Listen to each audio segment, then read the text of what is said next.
Hello, my name is Taynara and I was born in a family from parents who didn't live together.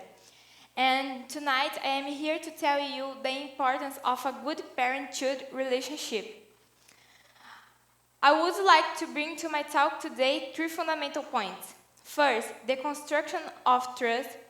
Second, the consequence of an authoritarian relationship. And third, the importance of dialogue. First, trust is a sense of security that must be present in a parent-child relationship from the start.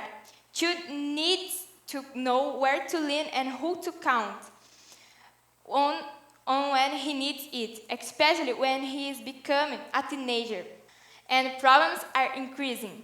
And it is very important that he, already relying on his father or mother, talk about his problems, because parents who are older and more experienced can give you suggestions and advice so that you can solve any problem later. I myself have several friends who, for lack of confidence in their relationship with their parents, say, "I would love to have my mother's trust. It's so bad when I need help and can't talk to her, or when I am going to hang out with my friends." And always the last thing she says is, "Don't do anything bad. Don't act like this, like that. I trust in you. You don't want to lose my trust in you. You can't do anything that your friends do because you are afraid that she can't find out, or if something happens, you are not lying and she thinks you aren't telling her the truth. Because your mom thinks you are able of everything. The only thing they want in life is her moms to be their friend. Trust them. Stop thinking they are bad kids because they aren't."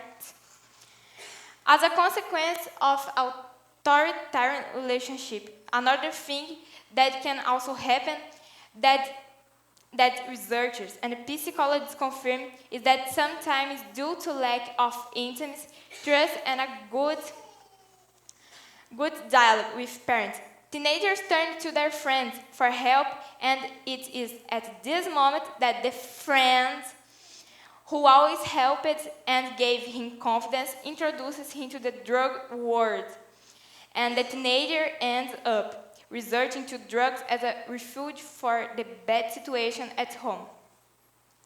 And parents, because they aren't really in touch with their kids, often discover their child's action too late.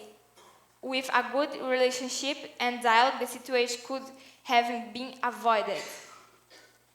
Kids and teens can also suffer from depression.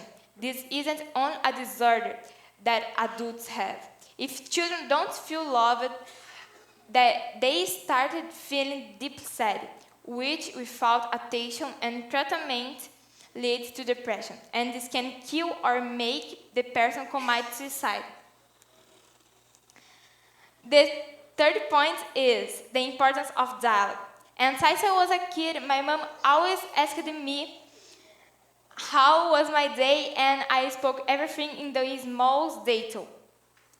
While I was talking, she was always giving me her opinion, but letting me choose what to do, and it helped me to become more responsible and able to make my own decisions, being aware of the consequences, and that made me more independent.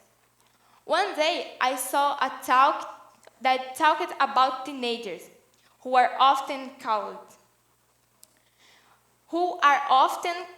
Maria vai com as outras. They are those who do not have their own ideas. They are like a copy of other people, but it is not their fault, but they're educators who, instead of teaching them as children simple tasks, such as choosing their own clothes, having lunch with their own hands, and even letting them take a shower on their own from time to time, can make them grow up, having their own ideas, and may have a different point of view than anyone else has been able to see. Thus, he will become independent and have a free speech. And the conclusion I got from all this is that having a child is no joke. Parents need to prepare for parenthood, to show their children that it is in you that they need to find confidence, protection, and comfort. These same feelings in other people or other things can have many consequences. Ask your child every day what his day was like, what he did, what he liked or didn't do for him, what he learned in class. The best things his children can trust and feel protected with you. You parents, and may it be with you that he finds comfort. Thank you.